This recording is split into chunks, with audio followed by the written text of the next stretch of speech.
everything you do, you give it your all. You do your best for the Lord. And so it's like, no, those go perfectly hand in hand of being competitive, but also being super Christ-like. And welcome back, ladies and gentlemen, to In the Nest, the Emmaus Athletic Sports Podcast. I'm your co-host, Shane Douglas, here with Matthew Tomlinson. Matt, how are you doing, my man? I'm doing good, Shane. How about yourself? I'm well. Thank you for making us a part of your day, your routine.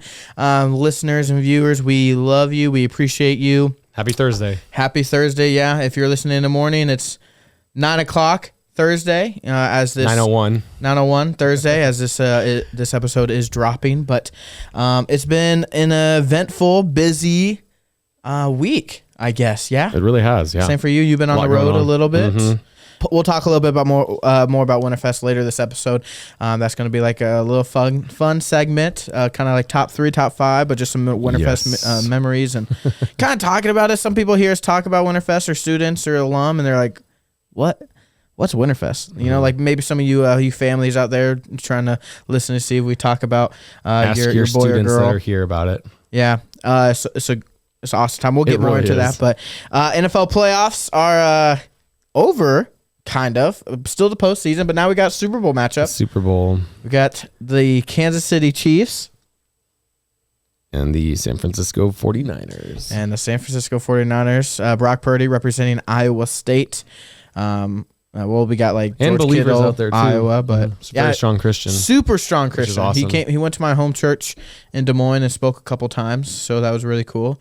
We had a member from our church that was good friends with Brock, as well as cool. Some alum from the area that went to Iowa State that know him from the football team. So got those connections. So, you know, what's that? It's like the 7 degrees of connection. Do you know what I'm talking about? It's I've heard of it before. Like a psychology thing where we are like 7 connections away from everyone out there, connecting us to everyone around the world. And I it's definitely true. You know, I'm 4 connections away from Tom Brady. So. Nice. That's just that. So, because we had an alum from here, from Emmaus, that I believe it was her sister, her cousin, that married Tristan Wirfs, and Tristan Wirfs is the right tackle. Interesting. For Tom Brady when he was in NFL. So, boom, you know, it's proven. Here we go.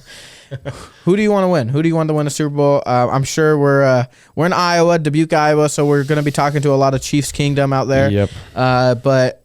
I do not want the Chiefs to win. Yeah, no one does. Those guys are jerks. I do not want the 49ers to win either, but I would rather they win because of Brock Purdy. Okay, because of the Iowa connection. Everyone likes and because of just how much of a strong, outspoken Christian that he is. Mm-hmm. So same with CJ Stroud. And he was Mr. Irrelevant too, and how cool would that be? CJ Stroud. Yeah, CJ Stroud, Christian hearing his post-game conferences was just so cool. I know there's some recent controversy in that last playoff game that I think NBC edited out his articulation of the gospel. Did they actually? Apparently they did that. That's weird. Yeah.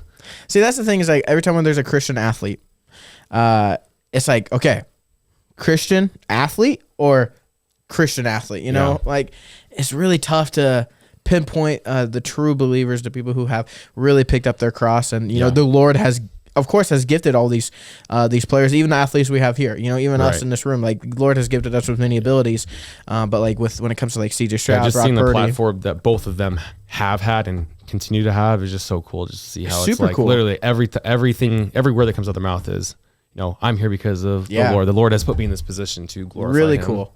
And I don't know, like they have that platform, they have that stage, and they're using it, like you said, and like getting cut off and whatnot. But you always wonder, like, you guys see the fruits, you know? Yep. Where are the fruits at? You know, anyone can say all day that they're a Christian, but where are the fruits at? And honestly, I mean, like, in front of the camera, you can definitely say that, but what happens behind the camera? So, not trying to transition or always like throwing Mace in there, but you see that a lot here. Yeah. You see a lot of the fruits. Yeah.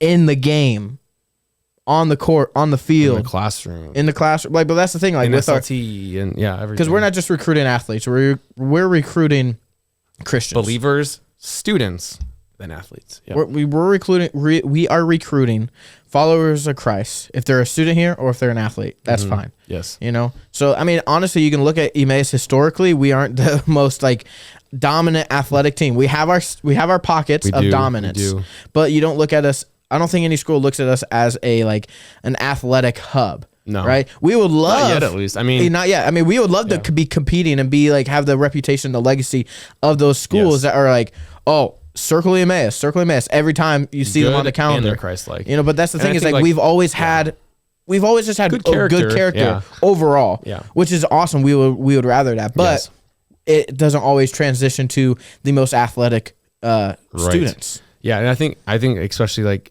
now, like in these last several years, and looking forward, like there's been almost like a transition in society of like people, because normally it's like these really talented players who are really strong Christians are like, oh, I'm going to like a Liberty, or I'm going to this Division I school, this Division II school, or this D3 school. And I think now it's like there's so many Christian families out there that see just kind of like all of the nonsense that goes on at public universities, and there's more.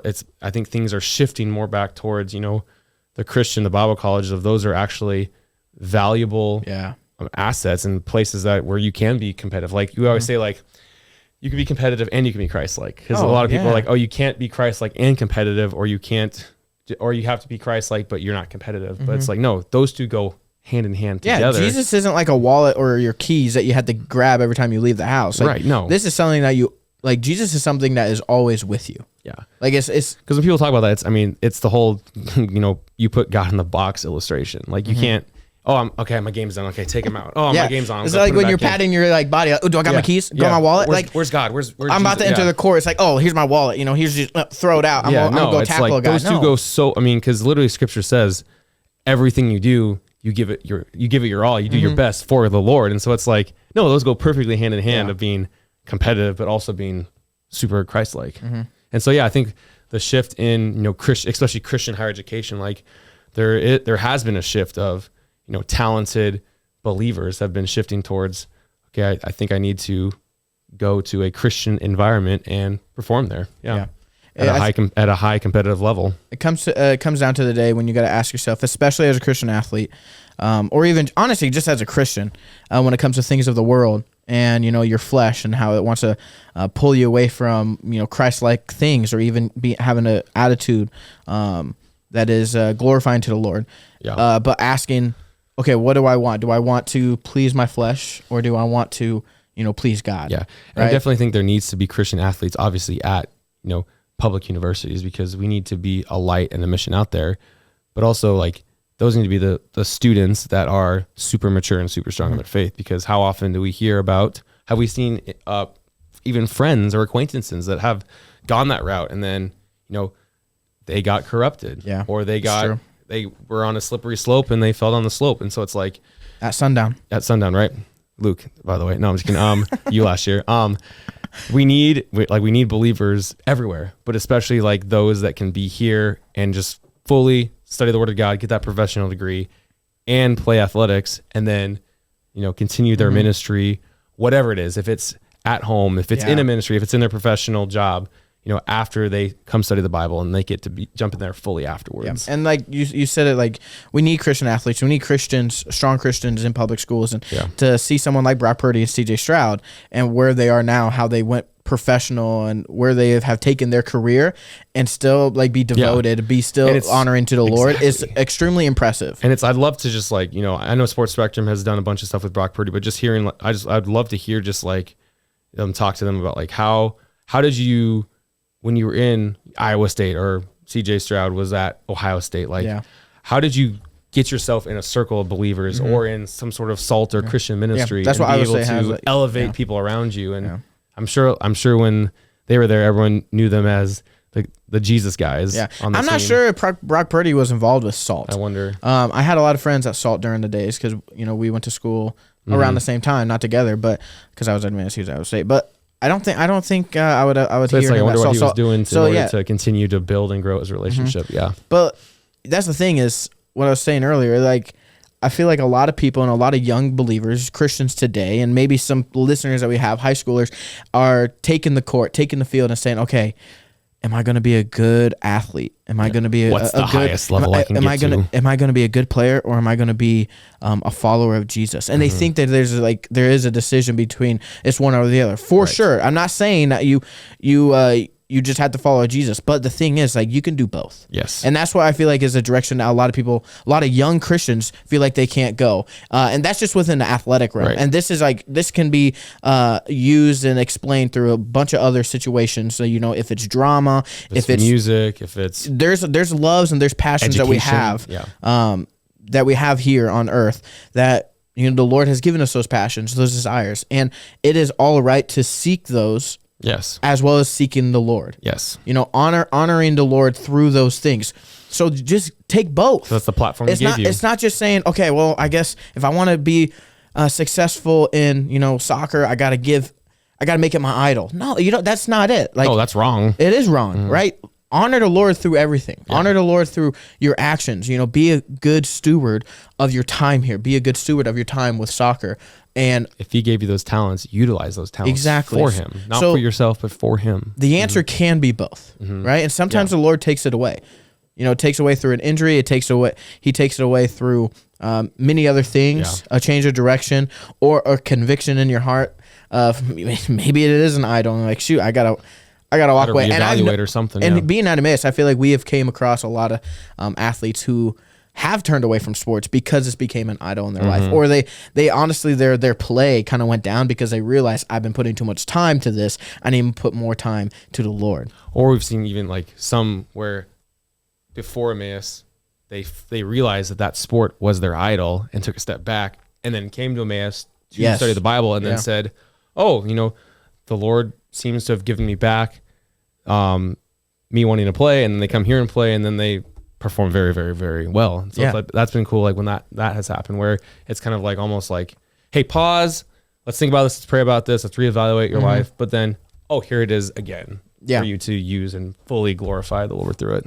And so, exactly. So ultimately, we can do both. Yes. And that's with everything. Yes. Beyond athletics. And I'm really excited to hear the Concerning Him series going on of Eric interviewing about why you should homeschool, why you should Christian school, and why you should public school. Yeah. And just hearing like the differences in those three. Because I think like kind of what we're talking, like we need lights out there. And so like just hearing that within, you know, from a Christian perspective, I think that's going to be kind of cool and kind of go hand in hand with what we're talking about. I mean, we always talk about like alum out there that might be listening. Shout out to Emmaus alum. Alumni weekend coming up, and we'll talk about that a little bit. But how we like, oh, we wish we could have these guys back. These girls, like these strong men and women of the Lord who are alum of the school. Come back to him. Not like, yes, but also, you know, follow the Lord wherever he's leading. But like, it's amazing for you to be out there, be in the public school system, be in the business world, corporations, be a light out there, like grow the kingdom, fulfill the Great Commission. That's what we want. That's what doesn't matter what we want, but that's what the Lord wants. Yep. You know, people ask themselves every day. Kids back here. They ask themselves every day. Be educated. What is, okay,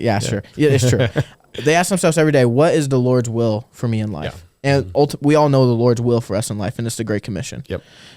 So to honor the Lord, make disciples of all nations, you know, baptize them in the names of the Father, Son, and Holy Spirit. Doing that where the Lord has guided you. Yep. If that's in the classroom, if that's on a construction site in the business world, that's at Emmaus, away from Emmaus, nurse, and be in the military. Yeah. And that's why we have a double degree here at Emmaus, is to use your professional degree as an avenue so that you can use the Bible degree. Because they say Paul was a tent maker. Yeah. He was the greatest missionary ever, and he was a tent maker. It's true. All in all, go 49ers. I want the 49ers to win. Yes. Down with the Chiefs. I haven't liked the Chiefs. Enough is enough. I have not liked the Chiefs like ever. Well, they're in my division, so you can't like them. So don't want them to win, but they're probably gonna win. You know, NFL's rigged. I'm joking. Probably not. I mean, Taylor Swift rigged the NFL, so. So we'll see what happens. I mean, it's crazy. Dude, you said it. You said her name. You did this. I know. No. Oh man. Gosh, oh, rats. It should be at 11, start not the streak 10. Again. Oh well.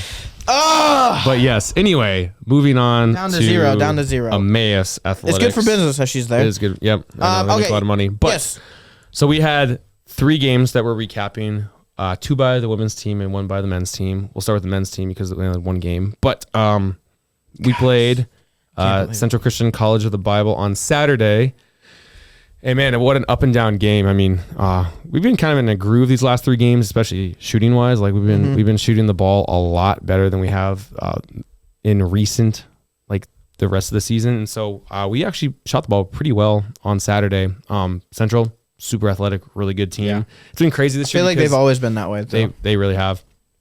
Really like this year, like obviously Manhattan, I think because it's the second half of the conference schedule now because we've played everyone once.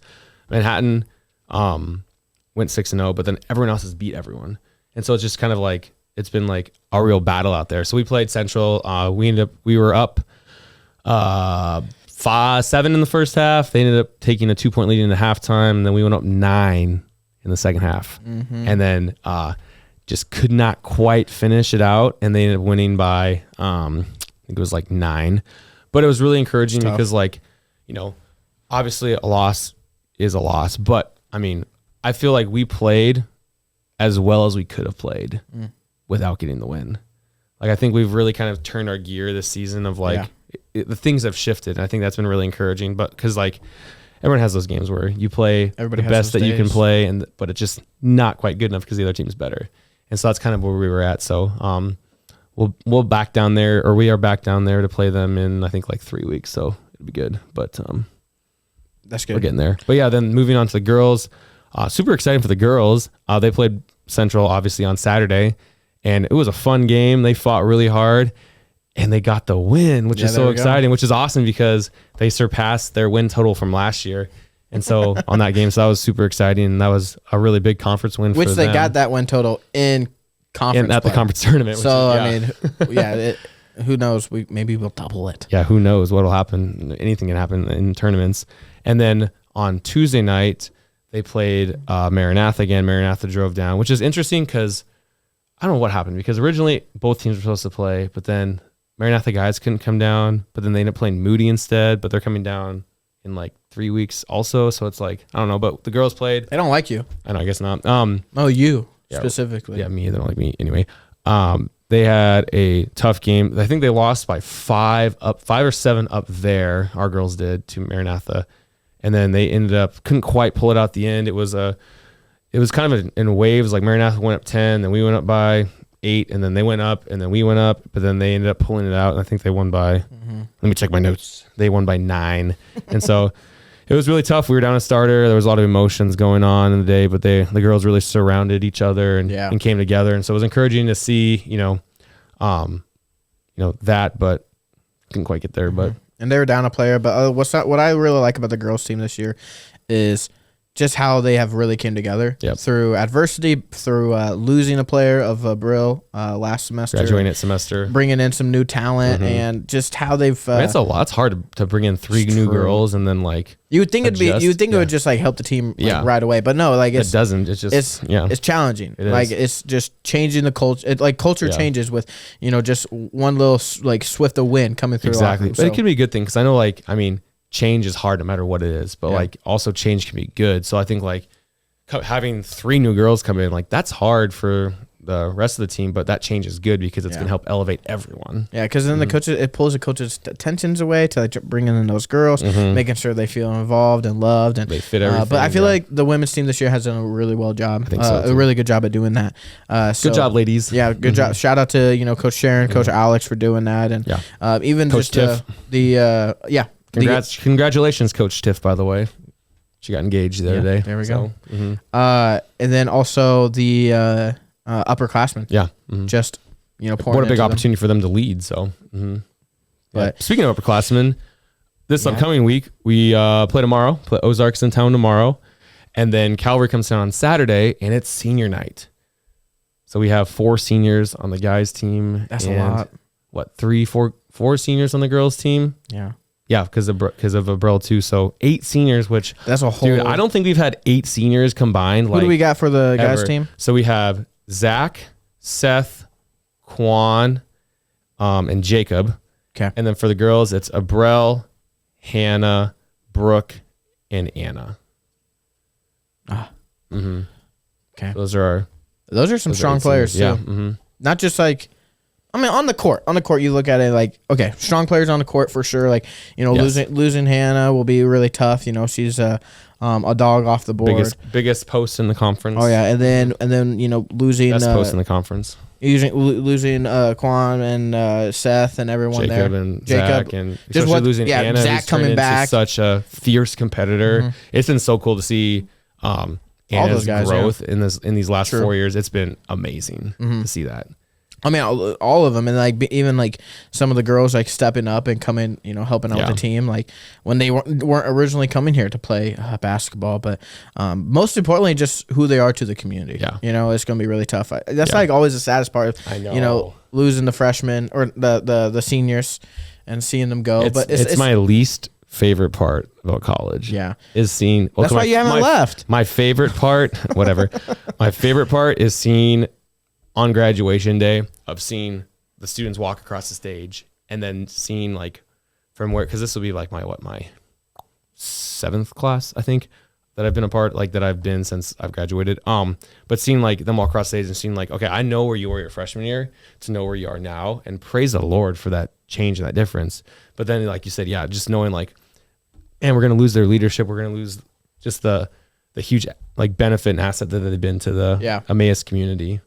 But no, it goes. Sad. It's sad, and like I mean, hearing about the games. What games do we got coming up this weekend? We have Ozark Friday, and then Calvary on Saturday. Both men's and women. Then both the men's and women's. Yeah, I mean, hopefully we can get out of the groove. I feel like we've been very consistent in some negative ways, but I mean, what you said of the guys kind of like turning a leaf a little bit, kind of getting that, kind of turning that direction. So if we can continue momentum, that's encouraging. Make that decision to steer the ship that way. Yeah.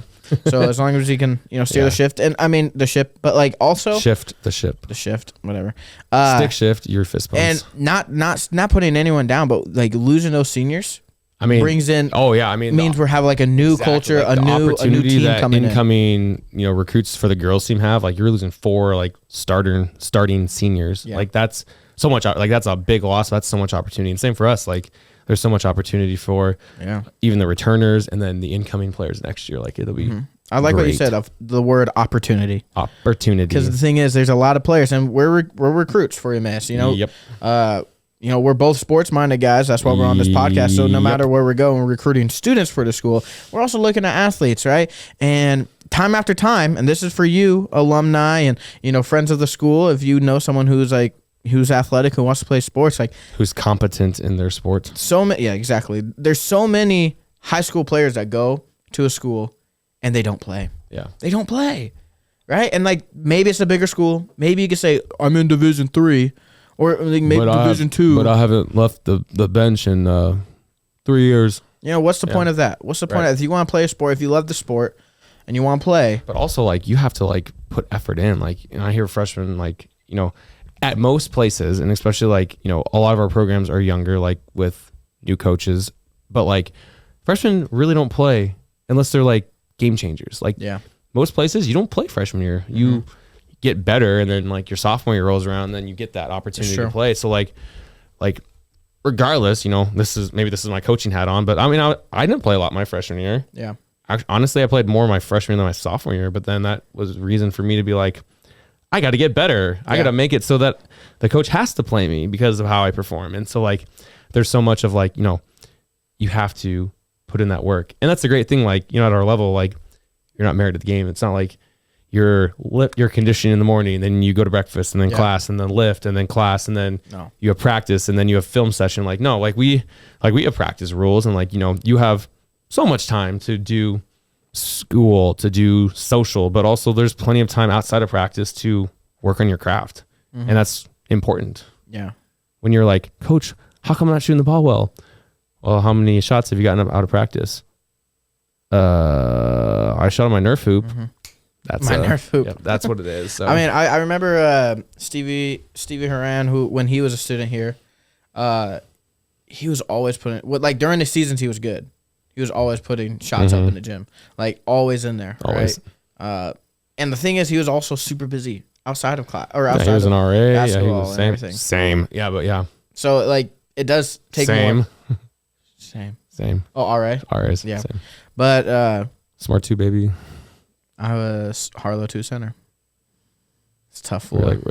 That's the biggest floor technically. No, the biggest floor is Harlow 2 left. Oh, left is. I thought. Well, I guess center's usually been like the floor with the biggest personalities on the floor. It's so true.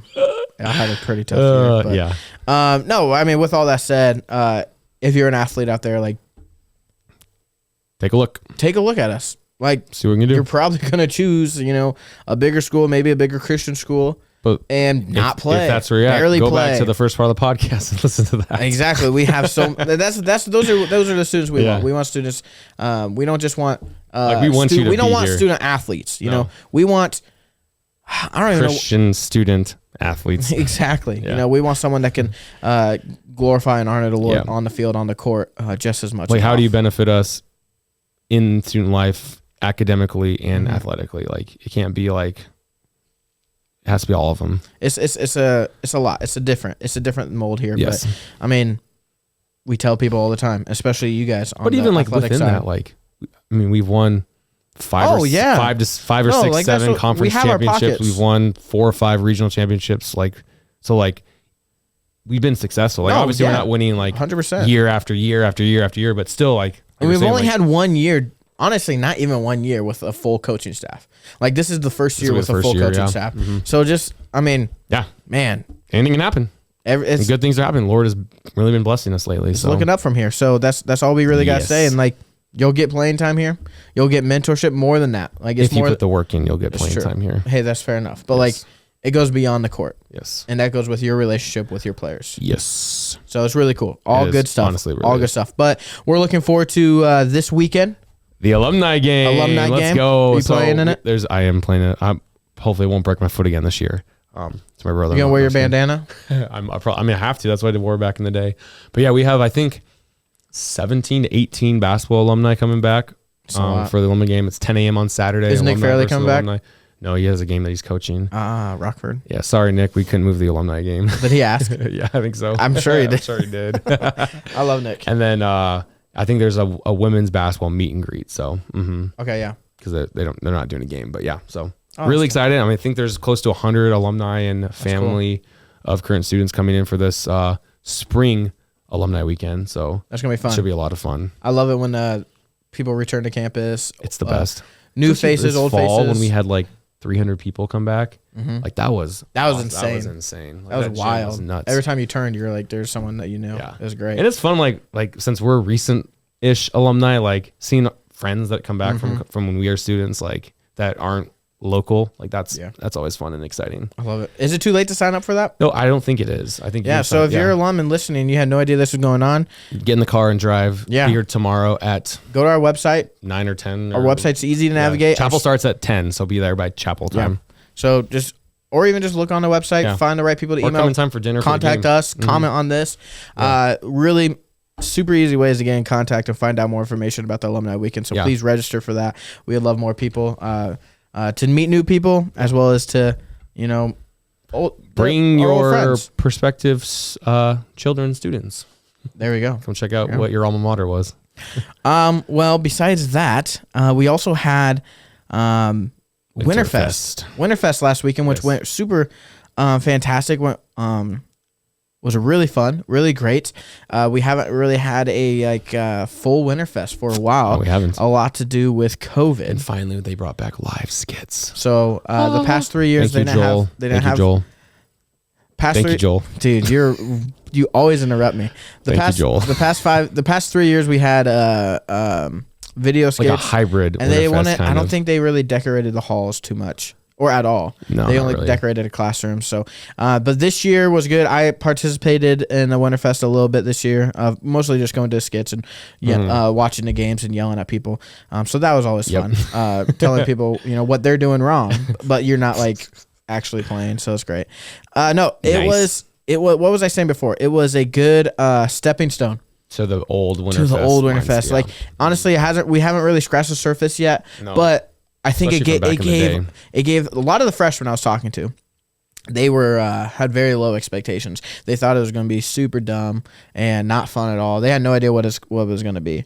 And I remember when I was a freshman, and everyone when they talked about Winterfest, they hyped it up. So You're like, my no way. expectations were high when I was a freshman. So it's really sad to see that all these freshmen had low expectations. And I'm like, man, like just the dynamic has shifted It really so has. much. Yeah. And a lot of it has to do with just traditions dying, or not necessarily dying, but just, shrinking in a way because of COVID and other things. But they're rejuvenating. They now, are. so, and it's so encouraging to see that this year with the freshman class and how involved they are. Yeah. Like this year, like the participation, like amongst the entire student body was up so much. Like I feel like last couple of years, like, it's been kind of like meh, but this year was like, I mean, seeing 2/3 of the students participated, and then student government just being more involved, as well as Joel's leadership there of knowing the community, what it was kind of before a little bit. It had a spike in Winterfest, and it was really awesome. It was really great. Bringing back the live skits, the decorated hallways. Mr. Jimmo was gonna get his Oscar again sometime soon. He's always like acting in it, but the theme this year was Jumanji. So if you don't know what Winterfest is, so I think Winterfest. Side note, I think if I recall correctly, I'll probably get fact checked later, but I'm pretty sure that they've been doing Winterfest since the 80s, like the late 80s. Yes, I think so. I think that's how long. Right. It's been going every year since like 1986 or something like that. Because there was a blizzard, and the students were snowed in and they didn't know what to do, so the student government put on activities, and then they called it Winterfest. And it used to be like a week, I think, and then they shortened it to just 2.5 days. Because I'm trying to remember, like when we were students. Because I think like my freshman year, it was like Thursday and then Friday night. It was Thursday night, Friday night, and all of Saturday. But now it's Thursday night, classes are canceled Friday, all day Friday, and then Saturday. Yeah. Something like that. But anyway, back to what you're saying. But no, so Winterfest is a time for the Emmaus student body to come together, and it's very campy, and I love it. Kind of like homecoming. It's kind of like our homecoming. I guess so. Yeah, a little bit. So what it is the Friday classes are canceled. And Thursday evening, the upper commons doors will open to the awkward hallway and the classroom hallway, and you walk the hallway to a bunch of decorations. And the fun part is they keep it a secret, so it's not until the doors open when you have an idea of what it might be. Yeah. So Winterfest is all circulated around a theme. This theme will I guess. What's the word? I guess be the foundation to the skits, the decorations, the games, etc. The teams, the special winners meal. Yeah, the meals. I'm glad they brought that back. Oh yeah, they got rid of that. So, So you'll walk down the hallways. It'll be decorated. You'll be like, oh, I wonder what the theme is. As you go through the hallway, and eventually, the further you go, they're like, oh. Okay, I know the theme now. And then the classrooms are sometimes decorated, and then the auditorium is decorated, and then there's a skit. There's 3 skits. And there's I skit love Thursday that night, Friday night, Saturday. And faculty are so heavily involved in it too. Like all the depends on a year, but yes, it depends year by year. But they do come to the skits. They do come, or they do be a part. Like I know, like when it was live skits, it was always staff and faculty. Like when they went to recording, it was more like the students. Yeah. But like I just love that they're involved. It's awesome. It's so cool. Like everyone's involved. Your favorite professor be hilarious on stage, and it's good. It's a good like a Mr. Jimmo broke dance today during he did. That was weird. But no, so this year the skits are awesome. Then there's games usually afterwards, and then the whole student body is separated into 4 teams. Each team having a name that is connects with the Welcome theme. to Jumanji. Thank you. And then those 4 teams compete against one another for the ultimate prize of bragging rights and a winner's meal. The winner's meal is usually either catered or a very nice meal from the Emmaus kitchen. What was this year? Was it so steak? What they used to do is they would have a winner's meal Friday night and Saturday night. But that prevents the winner of Saturday night to not get a winner's meal if they weren't winning prior. Yeah. Makes sense. So now they're doing a third winner's meal Sunday night. That's nice. So the first winner's meal this time around was... That's like motivation right there, because Sunday night's usually like soup and sandwiches, and so they have a winner's meal Sunday night. Like that's kind of motivating. That's good. So Friday's meal was Olive Garden. Saturday's meal was Chipotle, I believe. And then they had chimichurri steak for the ultimate winner's meal. The ultimate winner's meal. So Jumanji was a good theme. It was great. They had was it the first or the second Jumanji? It was kind of the video. Both? It was a video game. Jumanji. It was a video game. Yeah. So, but we kind of want to like mention real quick. I mean, time's almost up, but just like some previous Winterfest themes that we really adored, that we loved. Yes. My freshman year we did Narnia, and Narnia was awesome. And Narnia was actually supposed to be Harry Potter. The games were pretty awesome. The games were... Yeah, that game, the guy that was in charge of games was pretty... Were you in charge of games for Narnia? I might have been. What were you playing? So like Narnia was supposed to be Harry Potter. It was. Actually that year and then the year before, actually Rachel had a really key role in games. Your wife? Because of Twin Lakes games. There were a lot of Twins Lake games yeah. that came in and were a part of the Winterfest. No, that's good. Yeah. Twin Lakes Bible Camp always had some great games, but yeah, Narnia, it was Harry Potter, but then it changed to Narnia after winter break. After winter break. So yeah. It's tough. Harry Potter still has yet to be a theme. I think it should be. One of these days it should be. But either way, so my 4 years, we had Narnia, and then we had EBI, which is like an FBI theme, Emmaus. President Boom got kidnapped. We had to figure out either who kidnapped him you had to figure out who kidnapped him. And then with a bunch of other games. Yeah. They made it really easy, so whatever. Third year was Star Wars, and fourth year was Indiana Jones, which Indiana Routley, you mean? Yeah, Indiana Jones had the greatest introduction ever. It literally did. They set up a ball at the top of the auditorium, and it rolled down inside the auditorium, but at the top of the stairs that rolled down after JJ running down and rolling on the stage, and it was epic.